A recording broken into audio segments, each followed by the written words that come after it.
म्हणजे up to दिस आपण 34 मार्क्सचा syllabus out of 70 cover केलेला आहे आणि नियर अबाउट आपला 50% सिलेबस ओव्हर झालेला आहे. तर पहिल्या 2 युनिटच्या नोट्स सर्वांच्या चेक झाल्याशिवाय मी इथून पुढले लेक्चर युट्यूबवर टाकणार नाही. हे लेक्चर मी रेकॉर्ड करणार आहे आणि काय करणार आहे सिम्पली युट्यूबवरती अपलोड करणार नाही. कारण बरेच दिवस झाले तुम्ही काय रिपोर्टिंग करत नाही आणि नोटबुक असेल लॅब मॅन्युअल असेल ते चेक करत नाही. ठीक आहे. सेकंड युनिट पर्यंत नोट्स मी लेक्चर जे आहेत ते अपलोड केलेले आहेत ऑलरेडी. थर्ड युनिट पासून पुढे मी लेक्चर अपलोड करायचं बंद करणार युट्यूब वरती. हा जो करील म्हणजे सेटिंग आता पब्लिक केलेली आहे मी ते प्रायव्हेट करील आणि जो मला नोट्स दाखवून चेक करेल त्याला मी अलाव करेल नाही का. लेक्चर अपलोड असतील पण ते प्रायव्हेट मोड मध्ये असतील पब्लिक मोड मध्ये नसतील. युनिट नंबर 3 आपण पाहतोय थ्री फेज अल्टरनेटर हा 60 मार्क्सचा युनिट आहे. म्हणजे ह्या युनिट नंतर आपला अप टू 50 मार्क्सचा सिलेबस कव्हर होतोय. याला थोडासा वेळ लागेल. एक 14 ते 15 लेक्चर मध्ये हा आपला युनिट कव्हर होईल. लिंक आहे सर्व टॉपिक एकमेकांवरती त्यामुळे लेक्चर बुडवायचा नाही कोणी पण. आतापर्यंत ठीक होतं. मी म्हटलं होतं काही विद्यार्थी आउट स्टेशन आहेत त्यामुळे त्यांना आपण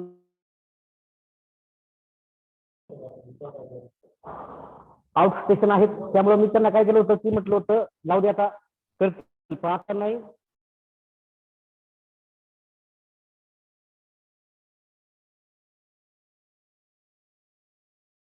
नाही दिवाळी नंतर कसं फिजिकली चालूच होणार आहे. ठीक आहे. कसं आहे याच्यामध्ये इंट्रोडक्शन मध्ये जाऊया आपण. We know that DC power supply can be obtain by using DC generator. आपल्याला माहिती आहे डीसी पॉवर जर आपल्याला लागत असेल तर आपण कसं जे काही मेकॅनिकल एनर्जी आहे त्याचं कन्व्हर्जन कशामध्ये होतं या ठिकाणी डीसी पॉवर मध्ये होते म्हणजे इलेक्ट्रिकल डीसी मध्ये होते. But latest technology in the field of electronic engineering म्हणजे सध्या जे काही इलेक्ट्रॉनिक फील्ड मधलं जे काही रिव्हॉल्युशन आहे आणि ज्या काही लेटेस्ट टेक्नॉलॉजी आहेत DC generator can be replace by rectifier and filter unit. तर डीसी जनरेटर हे रिप्लेस केले कारण का आपल्याला जर डीसी आउटपुट पाहिजे तर काय करतो rectifier AC to DC conversion करतो. म्हणजे या ठिकाणी जो काय डीसी जनरेटरचा रोल होता आपल्याला जे काय डीसी इलेक्ट्रिकल पॉवर जी आपल्याला आउटपुटला मिळायची तर तो रोल आता कोणी केलेला आहे रेक्टिफायरने केलेले आहेत. आता कम्पेअर केलं तर कॉस्टच्या बाबतीत डीसी जनरेटरची कॉस्ट जास्त आहे रेक्टिफायरची कॉस्ट कमी आहे.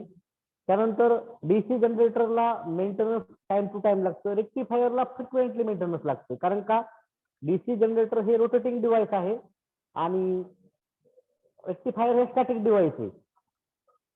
बरोबर.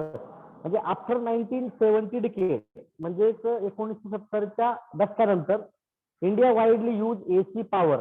इंडियाने काय केलंय इंडियामध्ये एसी पॉवर वाईडली यूज झाली म्हणजे जे आता आपण ट्रान्समिशन नेटवर्क पाहतोय डिस्ट्रीब्युशन नेटवर्क पाहतोय तर ते नेटवर्क काय झाले का गावोगाव पोहोचवण्याचा सरकार गव्हर्नमेंटने काय केला प्रयत्न केला.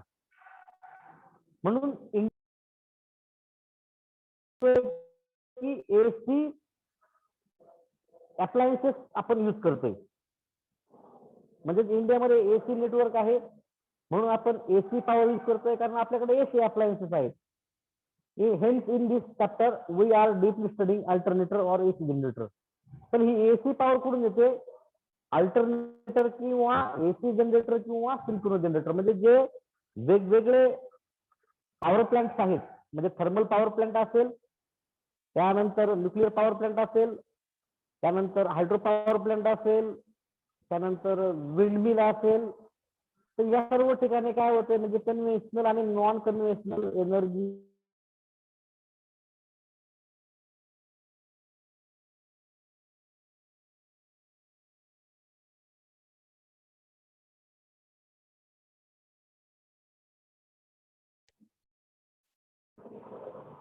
एसी जनरेटर अल्टरनेटर किंवा सिंक्रोनस जनरेटर आपण यूज करतोय पहा. ओके, आता अल्टरनेटर काय आहे सर्वांनी समजून घ्या. दी मशीन इंड्युसेस एसी ईएमएफ. काय करते ही मशीन? एसी ईएमएफ इंड्यूस करते and provide as AC supply. म्हणजे एका वाइंड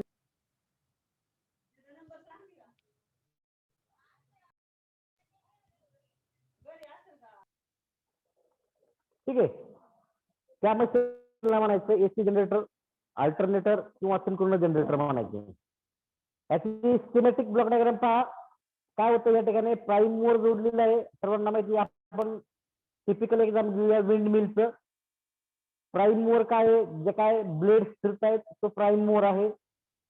त्या ब्लेड्स मुळे काय होतंय की मेकॅनिकल एनर्जी आपल्याला इनपुटला अवेलेबल होते. ही मेकॅनिकल एनर्जी कशाला कपल केलेली आहे? जो काय सिंक्रोनस मशीन किंवा एसी जनरेटर किंवा अल्टरनेटरच्या शाफ्टला कपल केलेला या ठिकाणी.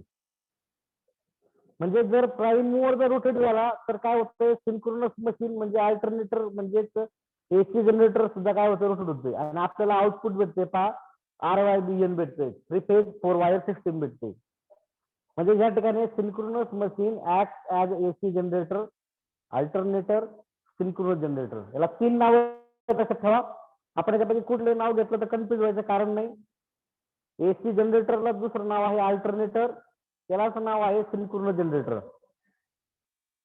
आता हीच मशीन सिंक्रोनस मशीन जसं आपण बघितलं होतं DC machine act as a DC generator, DC machine act as a DC motor.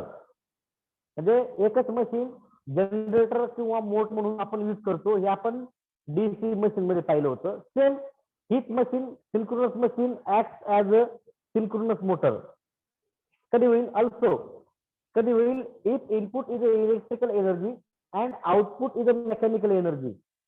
म्हणजे जर या मशीनचं इनपुट काय होतं? मेकॅनिकल एनर्जी, आउटपुट काय आलंय? Electrical energy. तर मोटरमध्ये काय होतंय?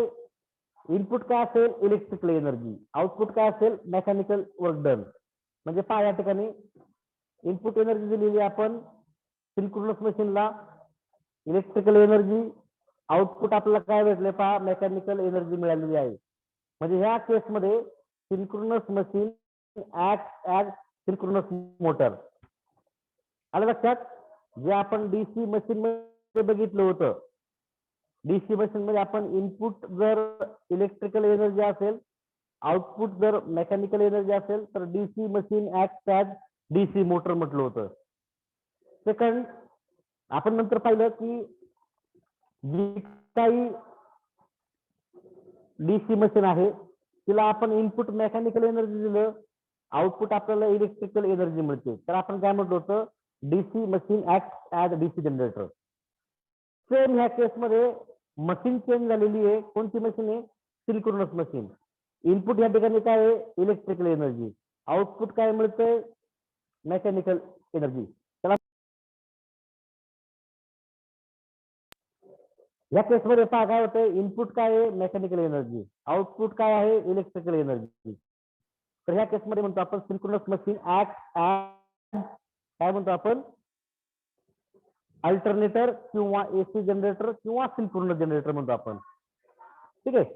म्हणजे एकच मशीन आपण सायमल्टेनियसली अल्टरनेटर किंवा मोटर म्हणून आपण यूज करू शकतो. जर ती अल्टरनेटर म्हणून यूज केली सिंक्रोनस मशीन तर सिंक्रोनस जनरेटर, अल्टरनेटर किंवा एसी जनरेटर म्हणतो. आणि तीच मशीन जर आपण मोटर म्हणून यूज केली synchronous machine as a motor, तिला आपण म्हणतो सिंक्रोनस मोटर म्हणतो. आता क्लासिफिकेशन ऑफ अल्टरनेटर आपला टॉपिकच काय आहे? 3 फेज अल्टरनेटर. तर अल्टरनेटरचं क्लासिफिकेशन पहा. म्हणजे आपल्याला एखादा अल्टरनेटर सिलेक्ट करायचा आहे, बरोबर? आता सपोज आपण पाहतो की जागोजागी पहा एखाद्या ठिकाणी जर लग्नाचा कार्यक्रम असेल, मॅरेज हॉल असेल, हॉस्पिटल असेल, बरोबर? तर त्या ठिकाणी काय करतो आपण? Power stand by power supply backup म्हणून आपण अल्टरनेटर ठेवतोय पहा. म्हणजे जनरेटर ठेवतो पहा. तो जनरेटर म्हणजे नथिंग बट काय आहे? अल्टरनेटर आहे. आता आपल्या कॉलेजमध्ये सुद्धा पहा की स्वतःचा कमिंग जनरेटरचा आणि एक किर्लोस्करचा 2 काय अल्टरनेटर आहेत. म्हणजे फॉर सिलेक्शन ऑफ अल्टरनेटर, म्हणजे अल्टरनेटर सिलेक्ट करायचं असेल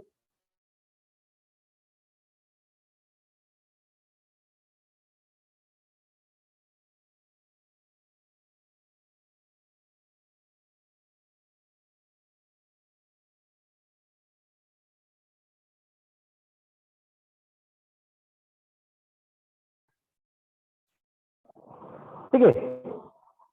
त्या गोष्टी आपण लक्ष द्यायला पाहिजे. कोणत्या मेन लोड डिमांड, डिमांड किती आहे त्याच्या टाइम आपण सिलेक्ट करतो. Type of load and application काय आहे, काय आहे डिपेंडिंग अपॉन स्पीड.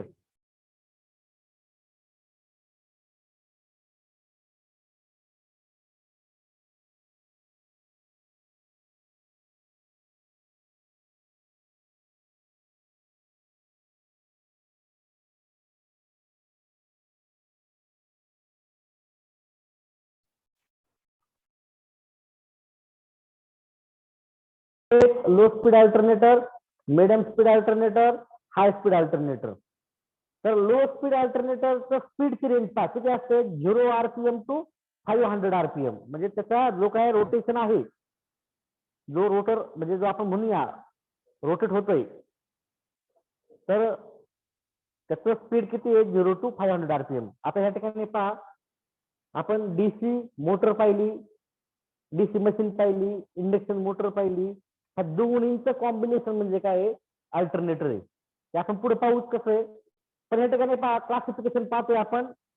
पहिला आहे depending upon speed.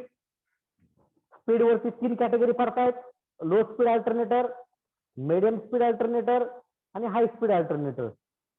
Depending upon speed काय आपल्याला पाहायला मिळतंय, स्पीडची रेंज किती असेल, 0 RPM टू 500 RPM. आणि या ठिकाणी low speed can be obtain by water turbine steam engine. आता आपण जर बघतो वेगवेगळ्या हायड्रो पॉवर प्लांट मध्ये किंवा थर्मल पॉवर प्लांट मध्ये त्या ठिकाणी स्पीड कमी असते एकदम, 80, 100, 100, 200 ह्या रेंज मध्ये असतं पहा. म्हणजे जशी जशी मशीन मोठी होते, रेटिंग मोठं वाढतं तिचं स्पीड कमी होते. आलं लक्षात. तर हे स्पीड आपल्याला कुठून मिळतंय, water turbine, hydro power plant आपण बघितलं वेगवेगळे वॉटर टर्बाईन वापरलेले आहेत. त्यानंतर steam engine, thermal power plant मध्ये बॉयलर मध्ये पाणी तापवलं जातं, त्यानंतर त्या स्टीमला काय केलं जातं, आणखी हिट केलं जातं सुपर हिटर मध्ये, आणि ती हिट झालेली स्टीम पुढे येते टर्बाईन वरती येते. टर्बाईन त्यामुळे काय होतंय की रोटेट होते. पण ह्या केस मध्ये काय होतंय की स्पीड कमी मिळते. सेकंड आहे मीडियम स्पीड अल्टरनेटर. याचं स्पीड किती असेल नेहमी, 600 टू 100 RPM. मीडियम स्पीड अल्टरनेटरचं स्पीड किती आहे, 600 टू 1000 RPM. मीडियम स्पीड कसं आपण मिळवतो, medium speed can be obtain by काय, जे काय आयसी इंजिन असेल, बरोबर. त्यानंतर हॉट वॉटर टर्बाईन यांनी आपण काय करतोय, मिडियम स्पीड म्हणजे तो 600 ते 1000 RPM पर्यंत आपण मिळू शकतो पहा. तिसरं हाय स्पीड अल्टरनेटर. हाय स्पीड पाहून घ्या सर्वांनी, किती रेंज याची, 1500 RPM टू 3000 RPM. आणि high speed can be obtain by diesel engine, steam turbine etcetera. म्हणजेच ह्या आपण म्हणतो ना का टर्बो इंजिन जोडलेलं असतं गाड्यांना काही काही, तर तो प्राईम मोड म्हणून वापरतो पहा. आता आपण जर बघितलं की ट्रान्सफॉर्मर दिसेल, म्हणजे आपला अल्टरनेटर दिसेल, एका असते केबिन असते पहा. एका साईडला काय असतं, प्राईम मोड, दुसऱ्या साईडला काय असतो, अल्टरनेटर असतो. जेव्हा आपण चालू करतोय त्यावेळेस प्राईम मोड चालू करतोय, आणि मग काय होतंय, त्याच्यामुळे काय होतंय की आपला अल्टरनेटरला मेकॅनिकल एनर्जी मिळते, आणि मग आपण आउटपुटला काय करतो, इलेक्ट्रिकल घेतोय. ते आपण इन डिटेल पाहणार नंतर. ओके, अल्टरनेटर मध्ये काय असतं आतमध्ये वगैरे वगैरे. पण त्याला मेकॅनिकल एनर्जी इनपुट आहे, म्हणजे त्याला स्पीड पाहिजे. काय, it may be water turbine, it may be steam engine, it may be diesel engine, IC engine, वेगवेगळं नाही का. तर हे झालं हाय speed alternator. Second, depending upon generator voltage and capacity. आता अल्टरनेटरचं व्होल्टेज किती आहे, तो किती जनरेट करतोय आणि त्याची कॅपॅसिटी किती, याच्यावरती 3 टाईप पडलेत. Small capacity alternator, medium capacity alternator आणि लार्ज कॅपॅसिटी अल्टरनेटर. जसं आपण बघितलं स्पीड, काय बघितलं, लो स्पीड, मिडियम स्पीड आणि हाय स्पीड.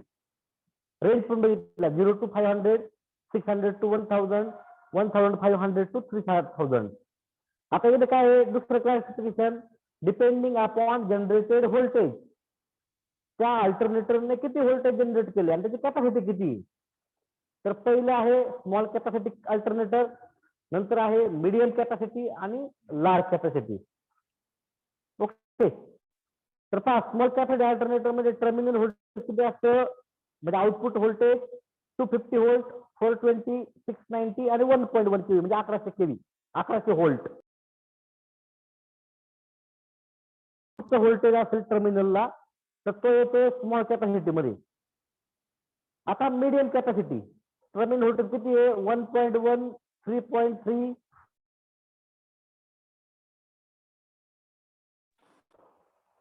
ठीक आहे, 6.6 केव्ही. त्यानंतर थर्ड टाईपचा आहे लार्ज कॅपॅसिटी अल्टरनेटर.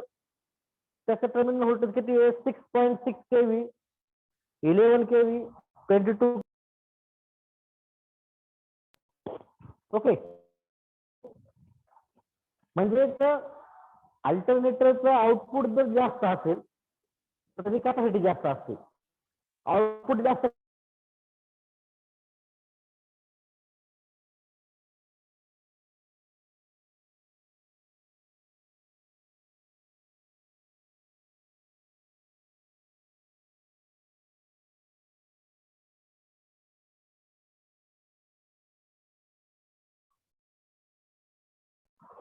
म्हणजे त्याच्यामुळे काय होतं की आपल्या मशीनची साईज वाढते, म्हणजे कॅपॅसिटी वाढते.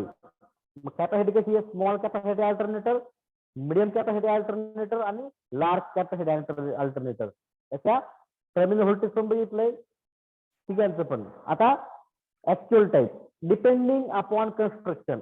कन्स्ट्रक्शन कसं आहे, तर या ठिकाणी पहा, पहिला टाईप आहे RASF. तर लक्षात घ्या की या ठिकाणी अल्टरनेटरला 2 वाइंडिंग असतात. कोणत्या, आर्मेचर आणि फील्ड. कोणत्या वाइंडिंग असतात, आर्मेचर आणि फील्ड. तर ह्या ठिकाणी पहा सर्वांना, ही जी वाइंडिंग दिसते ही कोणती आहे, फील्ड वाइंडिंग आहे. फील्ड वाइंडिंग कशी आहे, स्टेशनरी आहे. आणि आर्मेचर कसा आहे, आर्मेचर जो आहे तो रोटेटिंग आहे, रिव्हॉल्विंग आहे. या ठिकाणी पहा प्राइम मूवर दिलेला आहे, प्राइम मूवर कपल केलेला आहे कशाला, आर्मेचरला. आणि आता आर्मेचर कसा असतो, नेहमी 3 फेज वाउंड असतो. का, जशी स्टेटरची वाइंडिंग असते, आपण बघितलं स्टेटर वाइंडिंग कसं असते, 3 फेज, तसाच आर्मेचर असतो. आणि त्याचं या ठिकाणी काय केलेलं आहे, आपण 3 स्लिप रिंग आणि ब्रशेस केले आणि ह्या ठिकाणी आपण आउटपुट घेतोय. ठीक आहे, म्हणजे ह्या टाईपला म्हटलं जातं रिव्हॉल्विंग आर्मेचर स्टेशनरी फील्ड. लक्षात घ्या सर्वांनी. म्हणजे आपण काय करतो, या ठिकाणी फील्ड वाइंडिंगला एक्सायटेशन देतोय, म्हणजे या ठिकाणी मॅग्नेटिक फील्ड तयार होतोय. आणि हे मॅग्नेटिक फील्ड काय होतंय, हा जो काय आर्मेचर आहे तो कसा आहे, रोटेटिंग आहे. कशामुळं, प्राइम मूवरमुळं. प्राइम मूवर फिरतोय म्हणजे आर्मेचर पण फिरणार आहे. आणि ते जे काय मॅग्नेटिक फील्ड आहे फील्ड वाइंडिंगने केलेलं, तर ते मॅग्नेटिक फील्ड कोण कट करतोय, मग आर्मेचर कट करतोय. आणि आर्मेचर मध्ये काय होतंय, मग AC EMF इंड्यूस होतोय. तो EMF ह्या स्लिप रिंग आणि ब्रशेस पर्यंत येतोय, किंवा बुस्टिंग असतं त्या ठिकाणी, बुस्टिंग टर्मिनल फॉर आउटपुट, म्हणजे या ठिकाणी. आणि इथून ते आपण आउटपुटला घेतोय. आता सर्वांना माहितीये, जर व्होल्टेज जास्त असेल, समजा किती 11 केव्ही, त्या बुस्टिंगची साईज कशी होईल, वाढेल. कशी होईल, बुस्टिंगची साईज वाढेल. म्हणजे काय होईल, मशीनची साईज पण काय होईल, वाढेल कंपॅरेटिव्हली. म्हणजे हा झाला रिव्हॉल्विंग आर्मेचर स्टेशनरी फील्ड.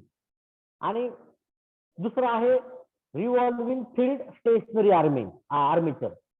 आता काय झाले, फील्ड वाइंडिंग रिव्हॉल्विंग केलेली आहे आणि स्टेशनरी काय आहे, आर्मेचर आहे. आउटपुट नेहमी कुठून भेटतं या ठिकाणी आर्मेचर कडून मिळते बरोबर म्हणजे या ठिकाणी प्राइम मूवर आहे तो मेकॅनिकल एनर्जी प्रोव्हाइड करेल फील्ड वाइंडिंग काय करते कपल केलेली आहे कशाला प्राइम मूवरला आणि फील्ड वाइंडिंगला आपल्याला माहिती आहे डीसी एक्सायटेशन लागते बरोबर ना डीसी एक्सायटेशन असेल तर इथं फील्ड वाइंडिंग त्याचं मॅग्नेटिक फील्ड तयार करेल आणि हे मॅग्नेटिक फील्ड एअर गॅपमध्ये होईल आणि ते मॅग्नेटिक फील्ड कोण कट करेल आर्मेचर वाइंडिंग कट करेल आणि आपल्याला आउटपुट मिळेल पहा आउटपुट इलेक्ट्रिकल एनर्जी म्हणजे या ठिकाणी दोन वाइंडिंग आहेत फील्ड वाइंडिंग आणि आर्मेचर वाइंडिंग फील्ड वाइंडिंग कशी आहे रिव्हॉल्विंग आहे आर्मेचर कसा आहे स्टेशनरी आहे फील्ड वाइंडिंगला आपण एक्सटर्नली डीसी सप्लाय देतोय एक्सायटेशन साठी ज्यामुळे काय होतंय या ठिकाणी मॅग्नेटिक फील्ड तयार होईल हे मॅग्नेटिक फील्ड काय असेल रोटेटिंग असेल कारण काय करतोय प्राइम मूवर फील्ड वाइंडिंगला रोटेट करतोय हे मॅग्नेटिक फील्ड काय होईल आर्मेचरला लिंक होईल आर्मेचर ते कट करील आणि आपल्याला एसी ईएमएफ काय भेटेल आउटपुटला मिळेल म्हणजे या ठिकाणी आर्मेचर स्टेशनरी आहे आणि फील्ड रिव्हॉल्विंग आहे म्हणजे रिव्हॉल्विंग फील्ड स्टेशनरी आर्मेचर आलं लक्षात दोन्ही टाईप पाहून घ्या एकदा सर्वांनी व्यवस्थित डायग्राम काढायच्यात जमलं तर स्क्रीनशॉट काढून घ्या इथून पुढे तुम्हाला नोट्स माझ्याकडून तरी युट्यूब वरती लेक्चर अपलोड होणार नाही जोपर्यंत तुम्ही दाखवत नाहीत अनटिल अँड अनलेस तुम्ही मला दाखवत नाहीत तोपर्यंत मी पण तुम्हाला